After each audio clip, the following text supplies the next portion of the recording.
Hey everyone, welcome back to Hypnovision Studios.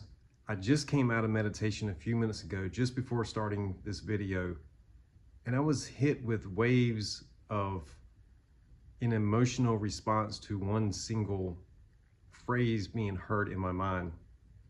You are a generational curse breaker. And that's what I want to talk to you guys about today. So this video is going to be a bit testimonial. It is also going to be me sharing a few things that help me to understand this for myself in my own life, in hopes that maybe you can apply it in your own life yourself and reap some of the same benefits that it has helped me. So, generational curses, are they even real? Do they even exist? Do people even believe in them? Is it truly a curse, like a spell being cast over someone? Well, when we understand one very simple thing, and as I came to this epiphany myself, I've said this previously in other videos, the gospel, right? What the root meaning of that even means is God spell, G-O-D spell. So speaking things to existence or telling stories, right? The Bible is a collection of stories. And for me, it takes the individual discernment. So everyone is going to get a different understanding of what things mean in the Bible. So for further clarification, we come with our own discernment, which is imagination and our internal feelings. And once we learn to trust what it is that we feel on the inside to be true or not true or in alignment, then we can start to have our own personal discernment for what our own blind faith is in the unseen. And with that, I want to share something with you guys. This comes from Romans 4:17. He calleth things that are not seen as though they were seen, and the unseen becomes seen. To assume the feeling of satisfaction is to call conditions into being which mirror satisfaction. Signs follow, they do not precede. What does that mean? He calls things that are not seen as if they were, and they become seen. So, when it says signs follow, they do not precede, what is happening here, guys? And I've been hit with, look at that. You see it? The feeling is the secret. This is actually an excerpt out of that book. The feeling is the secret. Things that are unseen becoming seen happen through the imagination. And this is a process of, did you see that just didn't come flying by?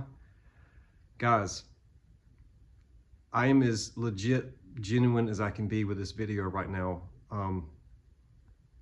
Hearing the phrase generational curse breaker and being overwhelmed with the emotions of wanting to cry. I had someone recently comment on one of my videos about being in deep despair and depression, and so I hope that this carries hope for you. When we send a signal to the body and then the body responds, right? The signs follow, they do not proceed. The signs follow, they do not proceed. So the signs follow what? We send the signal to the body and then we get a response. We send the signal to the body, we get a response. As above, so below. As within, the kingdom within, so without. The outer world is a reflection of our inner state of being. And it honestly took me some time to fully wrap my head around this and to integrate it into my own understanding and inner discernment, to be so bold in prayer, and I will get to that in just a minute, that I speak with confidence. These things are from my point of view. And when I started to understand this, I had such a bold belief in my own faith that I speak confidently when I say these things, and you can too. To speak over your own life using the power of I am, which is one of the most powerful phrases known to man. So understanding, right, the power of the I am within each and every one of us is truly something that will change your life. Because once you learn to be grateful for that has not been seen externally yet, then it can truly manifest into your life. And so I want to share something with you when it comes to prayer, and why being bold and being thankful for something that you have not even received yet is so important. Because most people, like myself, I struggled for many years with the whole understanding of what prayer even is. You ask for something and then you wait to receive it, or you feel like you don't deserve it, but you still ask for it. So there's an internal belief system that is working against you when we go into prayer in this kind of manner, in this kind of format. So what I would like to do is share with you another section out of the Feeling is the Secret from Neville Goddard. This is chapter 3, and it's called Prayer. Prayer, like sleep, is also an interest into the subconscious. When you pray, enter into your closet, and when you have shut the door, pray to your Father, which is in secret, and your Father, which is in secret, shall reward you openly. This comes from Matthew 6:6 for everyone who likes to reference things back to the Bible. Prayer is an illusion of sleep which diminishes the impression of the outer world and renders the mind more receptive to suggestion from within. The mind in prayer is in a state of relaxation and receptivity akin to the feeling obtained just before dropping off to sleep. Prayer is not so much what you ask for as how you prepare for its reception. Whatever things ye desire, when ye pray, believe that you have received them, and you shall have them. And that comes from Mark 11:24. I am happy. Do I pray to be happy, or do I say I am thankful for the feelings of happiness? I am happy. I speak that over my life. And when we learn to use our own inner dialogue for greater good within ourselves, then we start to see that reflection coming back. And when we come across others who have trouble with faith of their own, we are able to help them see the unseen within themselves, to help them see the divinity within them. The connection that they have is the same connection that you have, is the same connection that Jesus had. It is that personal relationship with what we all refer to as God. And yes, there are many names, but when we are in silence, when our mouth is sealed and our ears can only hear the inner thoughts from within, who is speaking, other than the inner voice of intuition, the inner voice of I am, is what speaks in response. So most people have a one-way dialogue where there is no conversational flow back and forth. The heart itself emits an electromagnetic field that is much greater than the electromagnetic field of the mind. So by this very meaning, we understand what it means to follow your heart. It knows the way. We also understand that when we get into a pattern of overthinking and trying to use the mind to bulldoze our way through things, we actually shrink the heart field, and we are working with a smaller field of energy, so to speak. What is flowing through your body that animates your body right now? If you try to stop your heart, can you stop your heart on your own? When Jesus said, that of my own I cannot do without my Father. Now, I know I just said that a little bit off kilter, but it alludes to the fact that even Jesus said, without his Father, that he cannot do alone. So when people mocked Jesus, and when they picked at Jesus and asked him to perform miracles in front of crowds of people just to prove that he was not one with God, this was a form of mockery of God himself. But do you think that these people had not learned to be still and know that I am? Do you think that these people were externalized, trying to be convinced that there was a God, or that it could be even proven. So we start to understand that there is a very divine interconnection within each and every one of us. However, if we are not comfortable in our own skin, if we are not accepting of ourselves, then how can we learn to know ourselves? To know ourselves means to accept all parts of ourselves. Truly, our past does not define our future. And this is something else. Do not limit yourself to the past, knowing that nothing is impossible to consciousness. Begin to imagine states beyond the experiences of the past. Now, I posted a reel earlier speaking about the imagination is the true time traveler. Let me explain.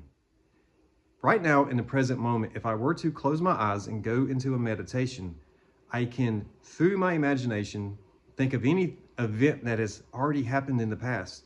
I can also use my imagination and daydream up or visualize things of the future that have not happened yet. So I can pre-attend events ahead of schedule. I can use my imagination to daydream and then allow myself to feel as if I already have it now. So in the previous video, when I was speaking about the mind can heal the body, and I said, I am so happy and grateful. I feel the emotions of gratitude. And then I had the emotional response in the body. The chemical response is more accurate. That is what is happening right now when you are in the present moment and you become present, right? The gift of life is the presence of life. When we spell the word live backwards, it actually spells evil. So to emotionally live in the past would be akin to dragging around grudges, resentment, a lot of regret. When we think about memories of the past, if all we can remember are bad things, then it is a sure sign that we are holding on to different aspects of our past. The regression of things, right? We push things down, we hold on to them. The past tense, tension in the body. So when we learn to start to sit still and know that I am God, I am one with God. I am in the moment of silence able to hear the voice in the stillness of the water. What does that mean? Think about it like this. The Neville Goddard teachings speak a lot about the conscious and subconscious. Even Carl Jung speaks about the subconscious, that which is very deep within us, that at the very core, right? So as above, so below makes sense. What we think is also, and what we feel is also a reflection of the outer world. If you go around searching for red flags, then you will find more red flags to be searched for, right? So the as above, so below, as within, so without. We often will see these things and maybe miss the connection between what is the I am within and what is the ego on the outside world. We have this mechanism and it's called ego. It is like a protective layer over the human body, the soul, the spirit, whatever you want to describe it as. But that aspect of us is conditioned throughout our entire life until we have that moment of self-awareness of the I am within. The enlightenment of the imagination is to illuminate the mental images that are not seen with the physical eyes. So when you see things like that which is not seen becomes seen, here's the easy way to understand this. Look into the world around you and ask yourself, what is man-made and what came from nature? And just categorize it as two different things. If it's man-made, it's in this category. If it's from nature, it's in this category. So everything man-made first came from the imagination. That which was not seen becomes seen when man takes it from the imagination and puts it into the outside world. For example, if in my imagination, I can daydream up this wonderful chair, and then from my imagination, I take that idea out into the physical world and I begin to fashion wood and different materials into a chair. That which was not seen is now seen. It is now a physical object in physical reality that anyone can touch or sit on. So that which has not been seen is now seen objectively, right? Because anyone who walks up and sees and observes that it is indeed a chair. 10 people can agree that this is a chair. Objectively, it is a chair. So that which has not been seen has been manifested into reality is another way that you can look at this. And when we talk about the still small voice within and the ripples of the reflection, Neville Goddard teachings speak about reflective control of your feelings. That is, in essence, self-reflection. Why did I take this action? What did I learn from this action? Is this action something I would like to repeat again? If the answer is no, then through self-reflection, you have learned something that you do not like. Now, the key to it is not to focus on that, because it would be like focusing on red flags. So let it go, right? When you drop a pebble into a pond and the pebble hits the pond, it creates rings that expand outward.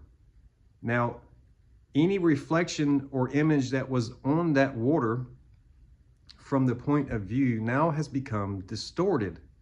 The original image is now broken up into waves and distorted. The mind is the same way. When we are in a chaos mindset where we are very stressed out, very overstimulated, very into the mind itself, and our heart is closed off, you can imagine that it's like a bunch of rocks have been just thrown into that pond, and the disturbance has created so many ripples that the original image is now torn to pieces. It is like shattered glass. You cannot really truly make out what the reflection image is in the pond. So when we take this as a metaphor, an analogy, and we go into meditation and we learn to sit still, we are calming the emotional water inside of the body. The body contains 70 to 80% water, and it is also scientifically proven that the body, the water inside of the body contains memory. That experiment came from Dr. Emoto. I've done a video on this before. So we start to understand the connection of water, right? When we think of stories from the Bible, we think about the holy water, right? We also think about Jesus walking on water, which is very symbolic. It is not just a story about him walking on water. There's hidden meanings to it. Walking on water is to put the mind over the emotion. The same thing where Neville says to act as if you have it now instead of the other way around. I will be happy when X, Y, and Z happens in my life. I will be happy once these 5 things are accomplished, then I can be happy. Then I can be successful. Then I can do something for myself. No, I have that now within me. I have the ability with my imagination to go ahead of time to pre-attend an event, to witness and experience it and even feel it before it even happens. There's one thing that I read in this book that really stuck out to me. And it said sensations will always precede manifestation. So when I reflected on this myself, I started to understand it this way. If I'm in meditation and I am focusing on a dream or a daydream or even visualizing something that I would like to happen in the future, the sensations, right? The goosebumps, the waves of chills, the electrification of the body, so to speak, that is a sensation like a confirmation that precedes manifestation. That's how you know that something is in alignment for yourself in your own life. That's the way I truly understand it. Now, You may see it different, or you may disagree completely. That's completely fine. We are all individual people who have our own individual consciousness, but we are still connected in many, many different ways and many different layers of conscious itself. So when I say the divine energy that is flowing through your body, it is the same thing that animates your bones, your muscles, right? When we think about closing our hands and breathing and hearing and how many times we're blinking and how many times our heart is beating, we don't really have an accurate readout through our conscious mind of all of these things. We don't sit around and think about how many breaths did I take today? Or when I get up and walk across the room, how many steps is it going to take? All of these things are happening automatically. So there is another layer of intelligence inside of your body that is working for you. This intelligence is the unseen. If you look at it this way, do you really need proof that God exists? So I come to this understanding that this is the inner knowing.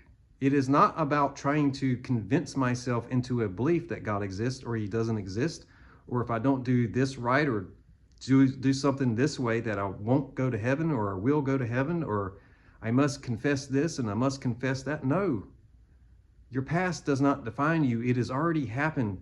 That moment in time has already passed.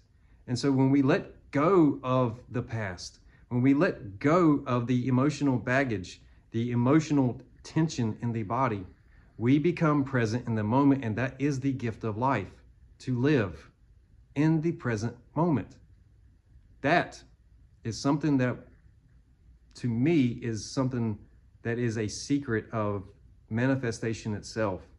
Because when I know that I can be present, what greater feeling is there to life itself? To look out there and to see all that is created, it is almost impossible to see that which is not created. Because even in imagination, you see things that are in your imagination. Whether it exists in the outside world or not, it still has already been created in order for you to see it in your imagination. So that leads us to ask the question, where does consciousness itself even come from? How are thoughts even formulated? Why do we have feelings? What is all of this even about? Why am I even making this video? I started off talking about generational curses, and now I have drifted my message all the way down this video and circled it back to the generational curses. What does that mean? When we pass things down from one generation to the next generation, there is what is learned through education, which is man-made, and what is passed down through our own DNA, through that divine intelligence that flows through each and every one of us. And to break a curse like that would to become self-aware that it is us that creates our own conditions of limitation, of lack, and being stuck emotionally in the past. So to break a generational curse would mean to become present. It would also mean that whatever patterns had been going on in the family system and being passed down, suddenly you are the one that ends those patterns and say no more. Because you are now self-aware and you are now using conscious choice to change the feelings which will change your destiny. I read this in the Neville Goddard, The Feeling is Secret. A change of feeling is a change of destiny. So you don't have to be just like your father. You don't have to be just like your mother. And that same example goes for them and their grandparents, and so on and so on and so on. You are an individual person with divinity within. And the moment of self-awareness is the moment we become present to this understanding. So when I say be bold in your prayer, is to understand that silent voice within, that still small voice of intuition, the I am within, and allowing yourself to foster a two-way conversation in meditation. It is quite possible to simply observe this anytime, anywhere, any place, without the need for convincing. When you don't have to live in a life full of fear, you cannot be controlled very easy by fearful people. Let me explain this to you in another way. This recently came to me as an aha moment, and it really stuck out in my mind, and I couldn't get it out of my head. I have seen people, especially women, say, I want a God-fearing man. Well, when I logically ask myself through meditation and imagination, why would any man fear God if most men seek to be like God? Does that mean the man also takes on the attributes of using fear to control other people? Now, this really got me thinking. The Bible itself mentions, do not be afraid or do not fear 365 times. So why would a woman need a God-fearing man? Why would a man be in fear of the one creation that we all experience? Why would you fear God? That one really, when you ponder on it, starts to unravel itself in a way that is very interesting. Why would you fear God? Because the stories on the outside world that we were given to and taken on without first verifying and discerning on the inside are like those generational curses. You aren't worth anything. You are worthless. You don't deserve this. You are a terrible person. You are stupid. You are dumb. You will be just like your father. You will be just like your grandfather. You're an alcoholic like your uncle. You're an abusive person. You're this, you're that, you're a dog, blah, blah, blah, on and on and on. So the things that are spoken out into the outside world and taken in by the ears and going down into the soul is like a pebble hitting that little pond and distorting the image within. The kingdom within, right? So if we learn to understand when to guard ourselves with boundaries and not allow things to soak in into our belief system and cause ripples within us, then there is nothing to fear.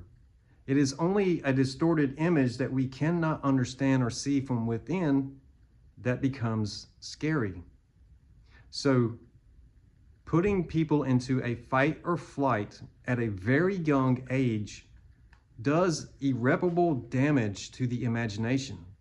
And this is a tactic that I truly believe that most religions use, and many of them do not even know that they're doing it. And I firmly stand by this, and I will not ever back away from that point of view and understanding, because it is the understanding of imagination itself.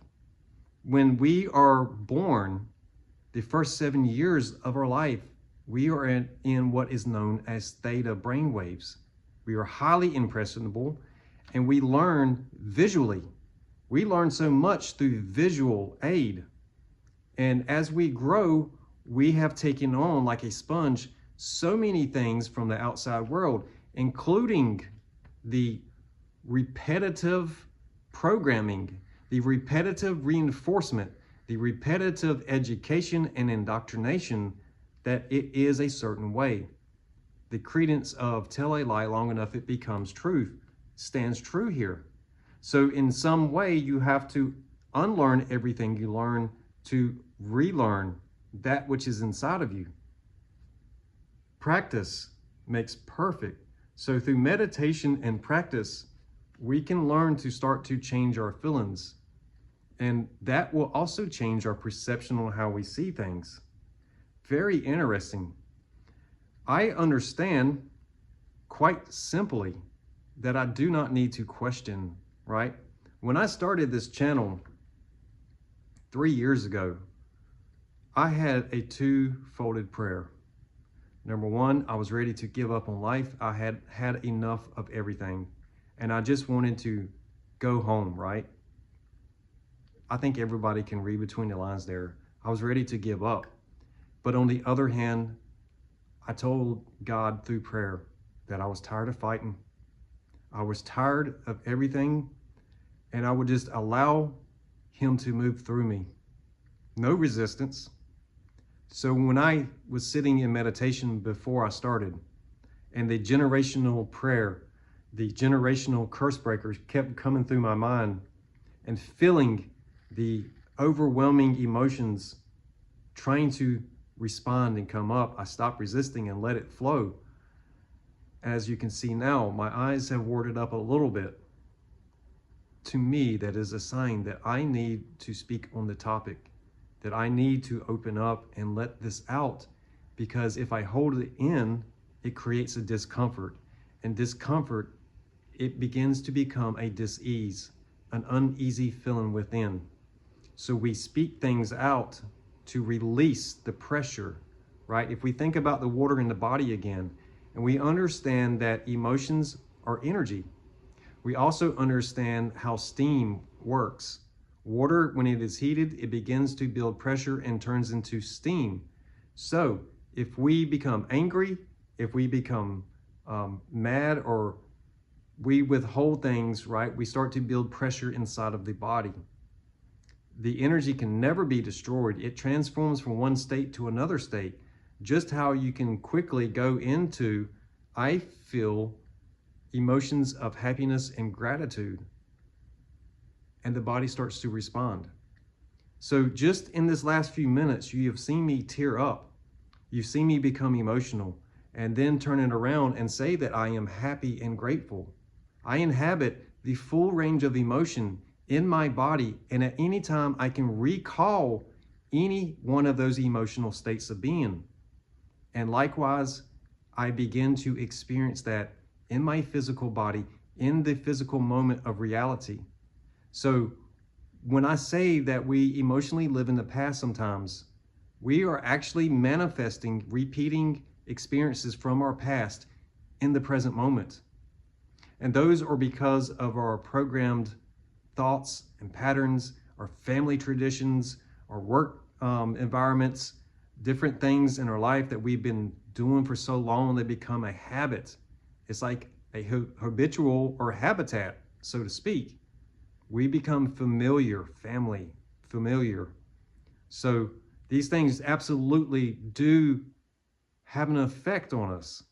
And when we learn that we can, through conscious choice, affect the feeling inside of the body, now we have the key to change our destiny. Now we have the ability to say no more. I will not do what my parents did, what their parents did, what my uncle did, what my aunt did, so on and so on down the line. I am the curse breaker. I am the creator of a new generation. I am that I am. Who am I not to trust that I am? When we start to speak this over a life, and the more you practice it for yourself, and the more you start to believe, the more you start to bring life. To believe is to bring life. To breathe life into another would be to have such a bold faith that what they are asking for is absolutely possible. You give another person hope. You are able to lend your strength to another person. There's another saying in Neville Goddard's works: let the weak man say, I am strong. So we are claiming, I am strong. There's another section where it gives an example of a self-talk phrase. It is a much stronger statement to say, I am healthy, than it is to say, I will be healthy. If we start to break down the sentence, I will be, meaning it has not happened yet. So if we start to understand our own inner dialogue, the way that we are thinking, and we become aware of it, we can start to adjust our self-talk. I am happy now. I am healthy now. If we learn to stop saying, I will be healthy, and then start saying, I am healthy, guess what? It is immediate. the subconscious, once it is believed and felt, begins to go to work. That is exactly what happened on camera in my last video when I said I am so happy and grateful. I feel the emotions of gratitude. And then the chill bumps hit. Then the body responded. The signals from the mind go down into the body, and then it is followed by the sensation. And then you could see the manifestation happening in the body, the chemicals changing. This is the energy transforming in the body, the transmutation of energy, as Napoleon Hill calls it. Very interesting stuff, guys. So allowing emotions to flow out of you without resistance. Yes, there are going to be things that you don't like in your life.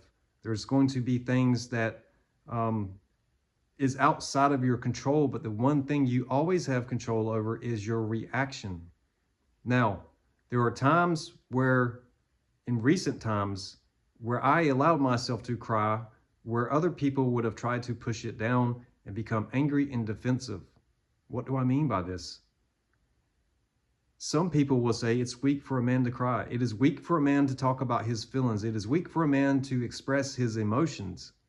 However, when someone is trying to speak something over your life that is not in alignment, it is natural for ego to try to defend itself, to try to match that energy with the same energy. That is the mirror principle, right? If someone becomes mad and starts pointing the finger at you, immediately you become defensive. So instead of resisting and trying to suppress what that was causing in the feeling of my body, I allowed it to be shown so the people could see what they were saying and how it was making me feel. I did not need to defend myself. I did not need to turn around and point examples that seemed hypocritical. I did not need to turn around and say, yes, but you did X, Y, and Z also. That in itself would be to continue on playing into what was being said. So instead, I didn't resist. I let the emotion flow. I let the feeling out and I released it. By doing so, I released the pressure by relief. And now, a couple days later, I have let it go. There's no remnant of that feeling lingering in my body because I am present and I'm aware, and I practice daily meditation. I practice daily writing and journaling and speaking over my own life. And I don't need to convince myself what I already know to be true within. And that's what I'm trying to say to all of you out there. Being bold about what it is that your heart truly desires within and speaking it aloud, allowing yourself to feel the emotions, the full range of emotions, allowing yourself to feel love, to feel joy, to feel peace, and allow it to move through you like the Holy Ghost. So guys, what does it mean to break a generational curse? I, for one, am sitting here now in front of all of you, in front of an audience that reaches all over the world, in front of people that I don't even know who are strangers to me. And I am speaking openly, breaking that curse. Every single time I am on camera, I am doing something no one in my family has ever done. That's how you do it, guys. You take action. That is, once the belief has been formed, you let go of the energy so it can flow. Simple. That's my prayer, was to allow God to move through me without resistance. I don't care who mocks me. I don't care who thinks I'm stupid. I don't care if people think that I'm crazy because I say that I am God, and I don't mean like I am the creator. I understand that I am one with creation. I understand that you cannot look anywhere and see what has not been created yet because creation is complete. I don't need the self-convincing that I need to be saved and then ask myself, am I truly saved? because I chose the reflection within and to allow those emotions to become distilled, to become pristine, smooth like a mirror, so you can see the reflection, the image created, right? You are created in the image of God. And the only way to see that image is through the imagination. The imagination is where? Within. Can you put borders and boundaries around your imagination? Can you draw a box and say, this and this alone is imagination? Anything outside of this is an abomination. Anything outside of this can't be reached. No, you can travel into the future, into the past. You can visualize things that can't even fit inside of your head in your imagination. It is truly formless. That is the I within. It is formless, and it is between thoughts and emotions and feelings that give it form. And that is the image, the self-esteem of man. That makes so much sense to me, the self-esteem of man. So the pressure, right? When the water begins to heat up and begins to build pressure, now we are starting to build steam, and now we have to release pressure. Or the analogy of throwing a rock into a pond and disturbing the smooth, still water. Everything comes from within of us. Everything comes from within us, guys. So I love you guys all, and I understand that if you've been watching my channel for some times now, there are some things that, I say with a very strong personal understanding and personal discernment that may feel abrasive to those on the outside of me. We understand through imagination that all things are possible. And we also understand that if man can conceive it and also in theory put it into practice, he can manifest what is in the imagination into the physical world. So the image of God that is created in man comes through the imagination. It's pretty simple, guys. It's also pretty amazing. I am so happy and grateful that as much as it's taken the courage for me to say some of these things, I also see my emotions as a sign at times for when it is appropriate for me to open up and talk about things, and when I need to keep my mouth closed. There's another thing that I want to point out before I close this video. When we ask for things, I understood this through meditation also, to go around and tell everyone that you have a problem.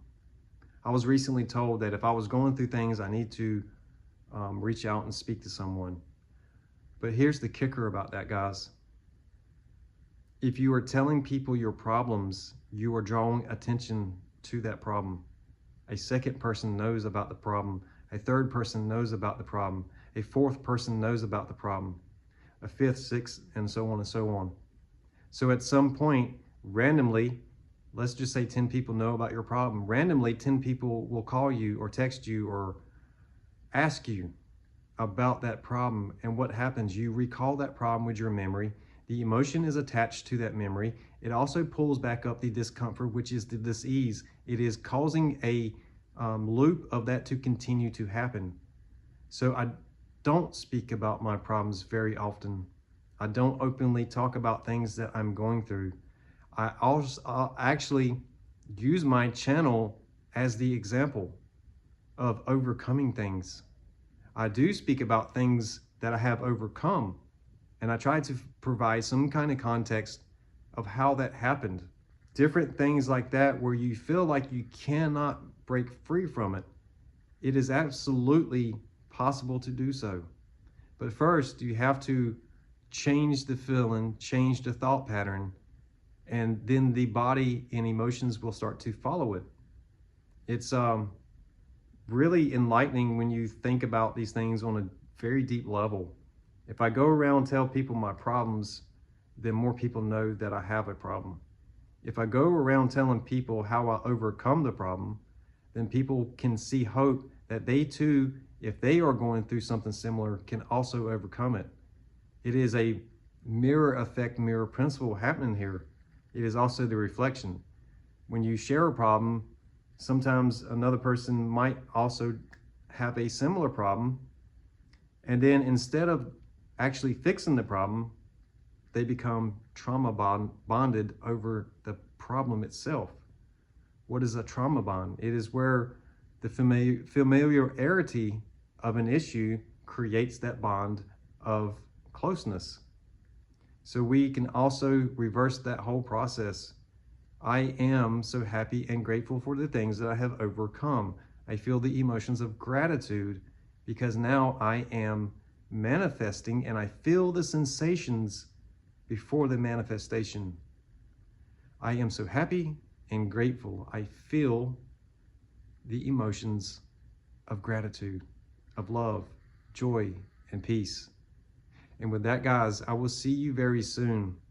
You are a curse breaker, and you are not living in fear of the unknown because you have seen what was unseen, and you are the creator of your own reality. That means you are co-creating with God. You are co-creating with the universe. You are co-creating with all of creation. That's how worthy you truly are. And if nobody will tell you this, let me be the first. You are truly amazing.